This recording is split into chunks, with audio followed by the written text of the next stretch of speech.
అతనే క్రెడిట్ కార్డులు ఇప్పిస్తాడు. అవసరం ఉందని కార్డు తీసుకొని స్వైప్ చేసుకుంటాడు.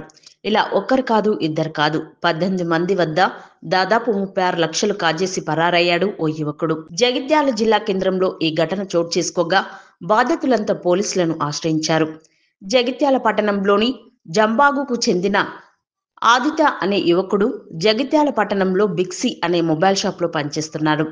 అతనితో పనిచేస్తున్న వారిద్దరి వద్ద నుంచి ఒకరికి తెలియకుండా ఒకరి వద్ద క్రెడిట్ కార్డులు తీసుకొని డబ్బులు స్వైప్ చేసుకున్నాడు. తోటివాడు ఇంట్లో అమ్మా నాన్నకు బాగలేదంటూ ఇచ్చామని 5 నెలలుగా కనిపించడం లేదని బాధితులంతా ఆవేదన వ్యక్తం చేశారు. బాధితులు ఆదిత్య ఇంటి వద్ద ఆందోళన చేశారు. అనంతరం జగిత్యాల పట్టణ పోలీసులకు ఫిర్యాదు చేశారు. కేసు నమోదు చేసుకుని పోలీసులు దర్యాప్తు చేపట్టారు.